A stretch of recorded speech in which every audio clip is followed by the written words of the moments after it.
right, welcome back to the Broe Show. In this episode, we want to go to the next step. Once you've handled the basics of your environment, handling the biophysics variables, things that we've talked about in previous episodes, especially the non-native EMFs, the artificial lighting, and making sure your body is grounded, things like that, to enable your biochemistry to work. And we need biochemistry, but if the physics isn't right, then you can't utilize it. So that's why we want to pay attention to getting the environment right first. But after you got that right, then we need to make sure that we're providing the body with the building blocks that it needs to function, to maintain our body weight, and to make new cells. We make 1 billion cells every hour, 24 billion new cells every day.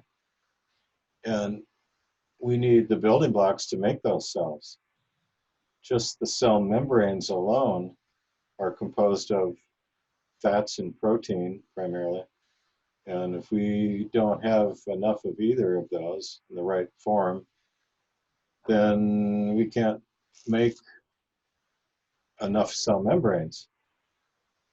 So all the other components in the cell also need these building blocks. So we need, every day we need 90 nutrients to maintain our body weight, the cells that we still have. Did you say 90? 90? That's right, 90 nutrients. And 2/3 of that are minerals. We need 60 minerals every day. We need 16 vitamins every day, 12 amino acids, and 2 essential fatty acids. So there's essential amino acids, there's essential fatty acids, but there are no essential carbohydrates. So we have to get these 90 nutrients to enable the existing cells to work right and to make new cells. We breathe in with every breath 10 to the 22nd, 10 with 22 zeros, atoms of new material with each breath. We breathe out the same amount of atoms that were moments before part of our body, part of our tissues. And so we completely changing at the atomic level, as well as every mouthful of food, everything we drink is incorporated into our body. But our physical body is mostly empty space. Quantum physics has proven that matter that we think of as solid, dense material is really 99.9999% empty space. The distance between the nucleus of an atom and the electrons spinning around it are proportional to the distance from the sun and the planets in our solar system. So in every atom, there's vast areas of empty space. So we have these electrons orbiting the nucleus of the atoms at 9/10 the speed of light, creating an electron cloud that our senses detect. And we interpret that as solid, dense material. But it's really an illusion that our senses are playing on us. Just like our senses tell us that the earth is flat, standing still, we know those are more illusions. So we're mostly empty space. Some people more than others. So that little bit of something that is there is actually oscillating, vibrating patterns of electromagnetism and light. So how does our body know when we take in this new material in our breath, in our food and beverages? How does it know how to incorporate that into making specialized cells with special differentiated functions. Well, there's a blueprint, an energetic blueprint that's backstage behind the physical that determines how that's done. And that blueprint is dependent, or it's influenced by our thoughts, I call it our BS, our belief systems that we hold, and our emotions and things like that. So we can change our genetic expression, contrary to what we've been told. If you study the work of Bruce Lipton, he illustrates this very, very well. What is not talked about in our science is that the genetic nuclear DNA, that genome, is what science pays all the attention to, and all the research is done in the genetic DNA, the nuclear DNA. But there's another genome in our cells. It's called the mitochondrial DNA. So these power plants, these engines in our cells have their own DNA, and you only get it from your mother, where our nuclear DNA you get from your mother and your father. So all the blood or all the tests that people are getting that have the SNP tests and where they have a defective chromosome, those are based on the nuclear tests, is what you're saying? That's correct, so the nuclear DNA. So the nuclear DNA has software that runs it, and that's the mitochondrial DNA. That's the epigenetic level. So if your mitochondria aren't working, and we've gone over this in previous episodes about how important the mitochondria are and what turns off your mitochondria and what turns it back on. So if the mitochondria aren't talking and controlling your nuclear DNA, then you're not going to be able to do very much to influence that. So your mitochondria is your engine. It's what's the driving force. And it's the software that controls the nuclear DNA in the cell. So you can have a computer, but then if you don't have any software or keyboard or anything, then it's not going to run, basically is what you're saying. Right. You have to be able to interface with it. So that's something that science is just discovering now, and most practitioners don't understand that, just like they don't understand effects of artificial light and electromagnetic fields like telemetry and Wi-Fi and microwaves from cell towers and things like that. I mean, they still think that ionizing radiation from X-rays, CAT scans, all of that, fluoroscopy, they think that's safe as well. But we know different. So the body needs all these nutrients every day just to maintain itself. So within these requirements, let's talk about the minerals. Minerals have to be in the right form for our bodies can utilize them. What is that form? They have to have gone through photosynthesis in a plant first before our bodies can utilize them. So you can't just get it from a nail or chalk or something like that. Well, if you put a rusty nail, which has rust is iron oxide, if you tried to suck on that to get iron into your body can't do it. Or your cast iron pans for iron, that Right. too? Right. Right. That's not in a usable form for the body. So if you took a piece of chalk, which is calcium carbonate, and you sucked on that to try to get more calcium, your body can't do it either, right? So if you put the rusty nail and the piece of chalk in the soil of a plant, the microbes would break down those minerals and they would be absorbed up through the roots into the plant. And then during photosynthesis, remember, one photon of light is really 2 excited electrons. So the plant acts as a photo collector, as a solar collector, and turns the sunlight into electricity.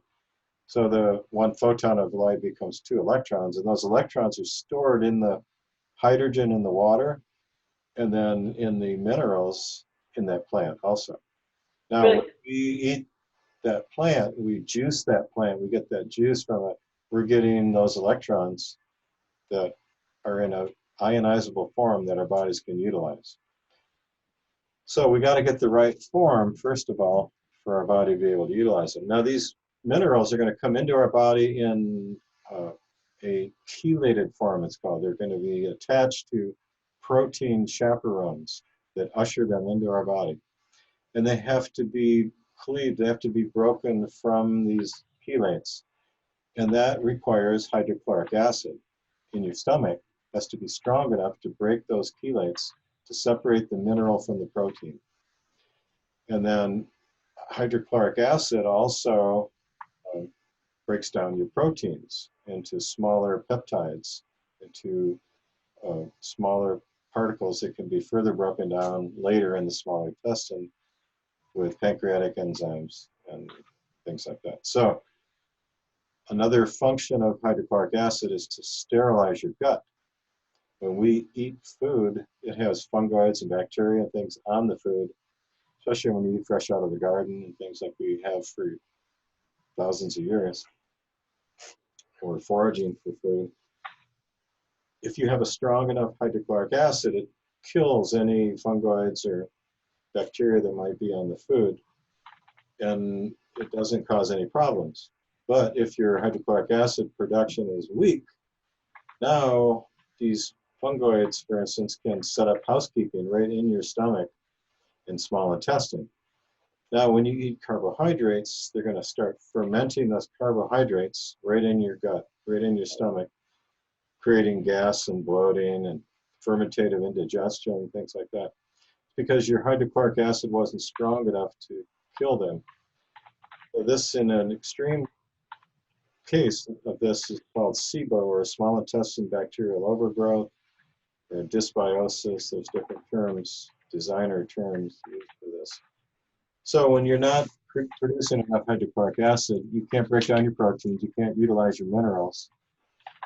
And the reason that people don't have strong enough hydrochloric acid usually is because in order to make hydrochloric acid, you need 3 minerals. So you can see the catch-22. You need minerals to make hydrochloric acid. You need calcium, chloride, and zinc make hydrochloric acid. But to get those minerals into the body from your gut, you got to have hydrochloric acid. So if your hydrochloric acid is not being produced because you don't have the minerals to make it, if you have a deficiency there, you can't get more minerals. You can't rebuild your body's reserve. And you can't break down your proteins. Now, if you have undigested proteins in your small intestine, or partially broken down proteins, and you have a leaky gut condition, which is usually a result of eating gluten, which is a protein in wheat, rye, oats, and barley, you have damaged brush border, it's called, in your small intestines, where the capillaries and the small intestine talk to each other, and that's where food is absorbed into the blood. So if these undigested proteins or partially digested proteins called peptides get into your blood, your immune system sees that as foreign protein and creates antibodies to this undigested foreign protein. That's really important. And you have food allergies, food intolerances, things like that, immune reactions to what you're eating. Can I just reiterate what you just said? Sure. Okay. So you have the undigested proteins in the gut from they're partially broken down. And then the lining, you're saying there's a leaky gut. So the actual lining, it's like the outside of this would be real porous. So things would leak out, right? So those proteins, this membrane, this outer membrane, is not keeping it in. So it's like having an open wound or something. It's just coming out. So if it's in the body, those proteins are coming out of the intestine, and if they're going into the bloodstream, and the body's going, whoa, what is that? And it's a protein, and it thinks it's foreign because it's outside of that barrier. It hasn't been humanized yet, right? Correct. So you make these antibodies, and when you eat these foods that have these proteins, your body's going to react to it, and you're going to get an immune reaction, an allergic reaction, or more commonly a food intolerant reaction. So there's different reactions that happen when that happens. But so you have to make sure that you're able to break down your minerals from the proteins, and able to break down proteins in general, and sterilize the gut with enough hydrochloric acid. Now, when you get to the small intestine, again, if you're eating gluten, that gluten, the word gluten means glue. And if you think about back when you were younger, I remember using paper mache to sculpt with, and we made wallpaper paste, both of those from wheat flour and water. So if you've ever tried to take wallpaper off the wall, you know how tenacious it is to try to, after it's hardened, to remove that. You have to steam it, and really it's a lot of labor. So imagine that in your small intestine, can't be broken down because our digestion can't break those proteins down. So it makes this barrier, physical barrier, where you can't absorb your nutrients into your blood from your small intestine. So you get all these nutritional deficiency diseases, disorders, symptoms, all these dominoes start falling in different directions because you don't have the nutrition. If you don't have these minerals, for instance, you can't make hormones and antibodies and enzymes that are so important for our metabolism to function. So we got to have all these building blocks in order to allow the breakdown of our food, which is basically stored sunlight energy. And what we're running on is not proteins, fats, and carbohydrates, but electrons and protons.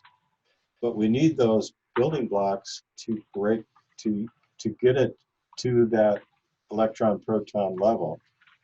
So it all works together to affect this change of stored sunlight energy back to electrons, protons, and light in our cells, in our mitochondria that we've already talked about.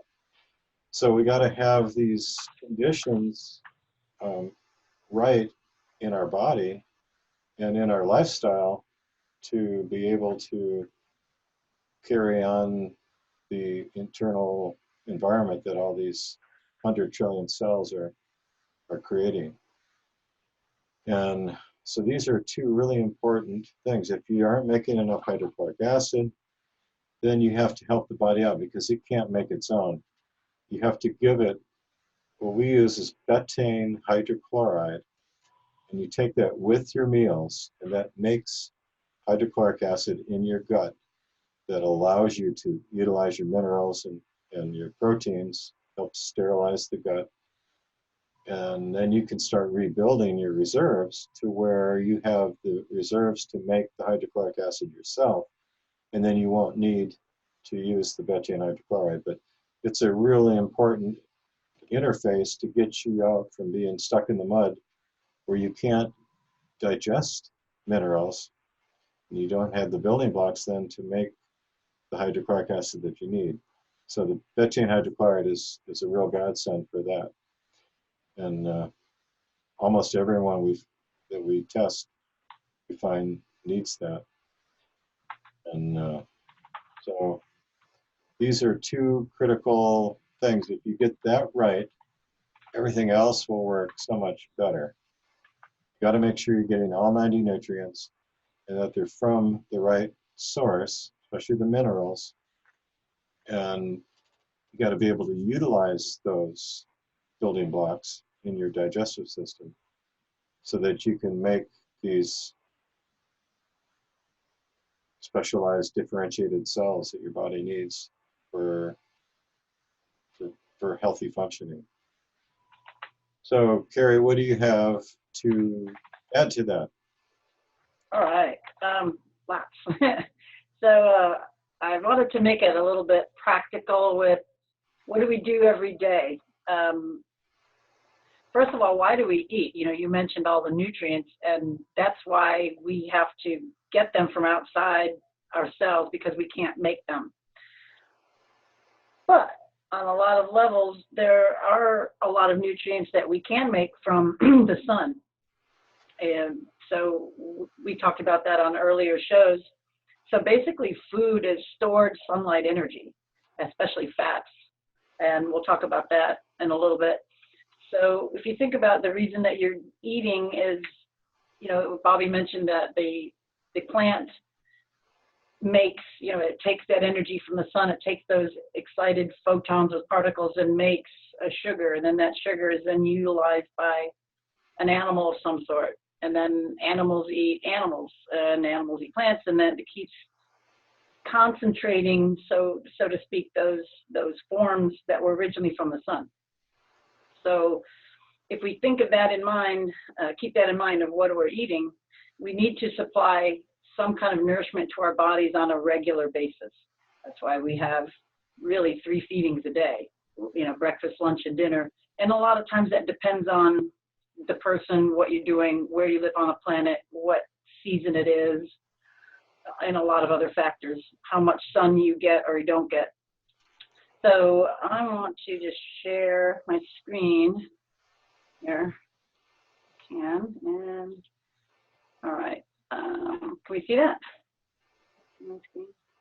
Okay, I want to talk a little bit about fats, proteins. Bobby mentioned that proteins, actually, before I even get there, let's see, here we go. Yeah, I guess I'll start there. So proteins we eat, I don't have it up here, but those are the basis of the meal. And let me just scroll to here. We really need to have, first thing in the morning is something maybe to wake up. A lot of people can't eat first thing in the morning, so organic coffee, some kind of tea, yerba mate, or something that has, you know, other brain nootropics, something to kind of wake your body up and to hydrate yourself. And then shortly thereafter, we really need to eat a good protein breakfast, a protein fat breakfast, or some sort of a blender drink that is more protein based. We really don't need a lot of carbohydrates in our diet.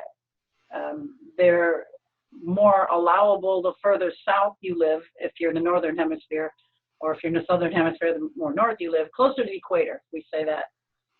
So carbohydrates would be more, and we'll talk about that too, allowable in those latitudes that are closer to the equator rather than farther away from, you know, closer to the poles.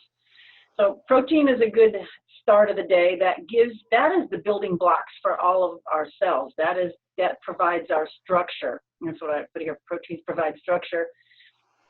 Proteins are broken. They're made up of amino acids, and amino acids are like boxcars on a train. So if a train is made up of, you know, the boxcars, the protein is made up of amino acids. And there's all kinds of proteins. The body makes tons of different types of proteins. It makes specialized proteins. It makes structural proteins. And that's a big part of our body, other than the structural hard mineral component of our bones and connective tissue. So that is the basis of what we are. And we'll have to do a whole talk on the neurotransmitters, but proteins provide the basis for making those happy hormones in your brain, for making dopamine, for making serotonin. And if you don't get enough protein in your diet, or you're not breaking down what you are getting, then your body's not going to, first of all, have enough the structure, and it's not going to have the happy brain chemistry. So that being said, we really need to break our fast in the morning and eat breakfast, because we fasted all night. You know, ideally you should have your late meal, you know, if you know, dinner time, and then not eat for a long many hours. That allows certain things to happen. And then you break that fast with a nice protein fat meal. Like people traditionally ate things like eggs and meats for breakfast. It would give you, first of all, fill you up. It gives you enough food to last for a while, to do a lot of work. It's more acid, and your body's more acidic early in the day, and you have stronger digestive power early in the day to break down and handle a big meal like that. So if people are thinking, oh God, I couldn't eat that, it's because you're not following those rhythms, and your digestive ability is impaired. So as you restore function, then you'll be able to eat heavier, bigger, large types of meals earlier in the day. So lunch should be a similar meal, a protein, fat, maybe with vegetables in at that time. Vegetables provide your minerals, your water, your fiber. You know, there's also some will come in through, you know, other routes, but those are the main source of it, because that plant, you know, as Bobby mentioned, you know, you can take that iron, that nail or that piece of chalk, and you stick it around the roots of the plant, and the microbes in the soil break that down, and the plant's roots uptake those nutrients. Well, there's certain nutrients and minerals profiles in different soil and different plants that uptake those nutrients. That's why we know beets and spinach are high in iron, and most of your fruits are higher in potassium, yada, yada. So there's certain nutrients that we need, and this is what's fascinating also about eating, you know, according to season. Those plants grow in areas where they're naturally contain those minerals, and they'll grow according to the year that they can. So for instance, like a beet is a root crop. It grows more in colder seasons, and it is able to break up hard, rocky soils that contain certain minerals, you know, a lot of iron and some of those heavier ones, so it can break that up. That beet just busts, you know, that soil. So it can actually uptake those. Other plants, like fruit trees, you know, they grow all year, and then they'll produce the fruit, and then the fruit has got, you know, other than the sugars, it's, you know, more higher in like potassium. Those are available more in the summer months when you're sweating and you need the potassium to, you know, to keep your water balance, where that doesn't happen as much in the wintertime. So there's a beautiful balance with how nature structures this in. All right, so so at the dinner should be, again, another kind of a protein vegetable-based dinner. You can start with heavier proteins during the day and then lesser amounts as you move on. You want to eat like a king for breakfast, a queen for lunch, and what, a pauper for dinner, I think, something like that. So those are the big methods of you know, keeping that thought in mind. And I want to get over here and excuse me a second. Okay. I wanted to mention about fats. So fats, this is a really important topic. Again, we can do a whole thing on fats, but basically there's good fats and bad fats. Most of the fats are bad. Let me just say that. I've listed the good ones would be butter, coconut oil, some olive oil, meats, you know, the fats and meats, which you'll find a lot of the DHA in grass-fed meats, pork, fish, and that's the real reason you need to eat fat, is to get DHA. That's the bottom line. But they're, you know, they're interspersed with meat. If you look at meats, there are fats in them, as well as, you know, different animal products. And DHA is high in seafood. Yes, yes. Most of the fats that, you know, that are taken out of these sources are bad. Canola, which is from the rapeseed, or it's in a mustard plant, is bad because of the high refining. Most of the vegetable oils that and are in clear containers, they're highly refined. Fats are very, very fragile. As you found, most of them are in the foods themselves. You know, they're in seeds, they're in meats. Margarine is a plastic. Oils are also very sensitive to light. Exactly. They should be protected from light because it oxidizes the fats 1,000 times more than heat or oxygen. So they go bad. They turn rancid. It gets like what would be a rancid fat. Spoiled. Yeah, spoiled. It stinks. It's rancid, and then the body, they're oxidized. It has to expend a lot of energy to deal with it, to neutralize it. The liver's got to put out a lot of work to deal with these. So if you're eating fried foods and canola oil every day and margarine, you know, you're really clogging your system up and overloading it with aging things, free radicals, things that will age you. And you may go, oh, I don't care how I look or something. But it's not always external. It's internal. It's the way your liver works. It's how your heart works. It's the lining inside your blood vessels. Bad fats scar the inside of your blood vessels. And then when the inside of the blood vessel gets scarred, we have to put a patch down, cholesterol, which makes the lining more narrow. And then what happens? High blood pressure, right? Okay, it's just a little side that, you know, you can see how all these things affect so many things.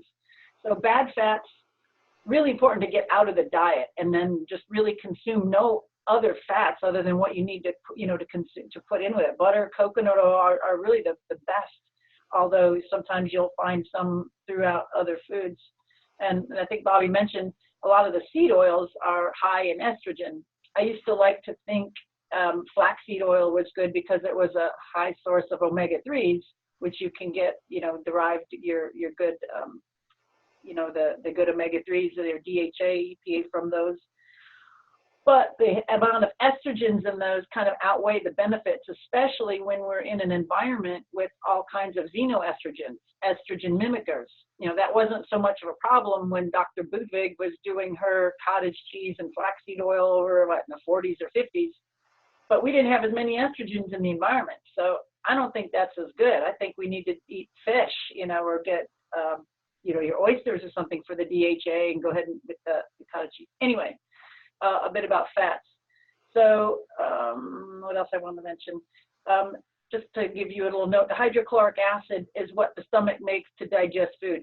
That's the easiest one. Just you can get something called betaine hydrochloride. I have it over here. Yeah, there's betaine hydrochloride, which is what the supplement that you can buy, which would help your body make hydrochloric acid.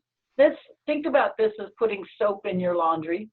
You know, you can use just water, but if you use, you know, make the environment better, like if you use hot water and you put soap in it, your clothes will get a lot cleaner. So hydrochloric acid is helping your stomach out while it gets the minerals from the food to be able to make hydrochloric acid. And I think it's what, chlorine, zinc, and calcium? Is that what makes some of the key components to make hydrochloric acid? Yeah, chloride, zinc, and calcium. Yeah, so it's a catch-22. If you don't have these minerals, you can't make the hydrochloric acid to break down the food to get the minerals back and forth. So this kind of breaks that cycle. Also, there are other digestive aids and supplements that contain the betaine, but you'll find other things like cellulase, amylase, lipase. All the ACE means is it's an enzyme that breaks down those things. Cellulase helps to break down the plant cells. Sometimes people don't do real good with raw vegetables. They can't break it down. They might need to break down those plant fibers better. Sometimes people can't handle a lot of carbohydrates. They might need the and I don't agree with a lot of carbohydrates anyway, but you may still have a problem with them. Amylase would help the body with that. Protease would help the body break down proteins, one of the things, and lipase would help the body break down fats. So those are sometimes contained in a digestive enzyme product. It's not a probiotic, that's different. A probiotic is garden, it's like planting your garden with planting your intestines, both the small and large, with beneficial bacteria. That's a probiotic, different from a digestive enzyme. Just thought I mentioned that because people get that confused a lot.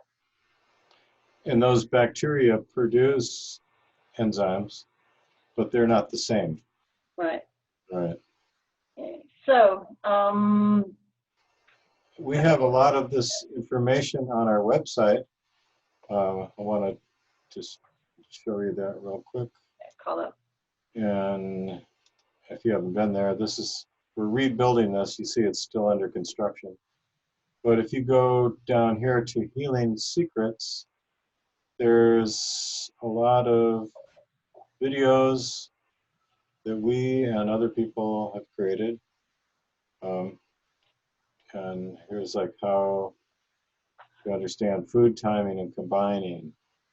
And then, you know, that's related to what we're talking about today, things like that. So you can check out some of these. Cool videos.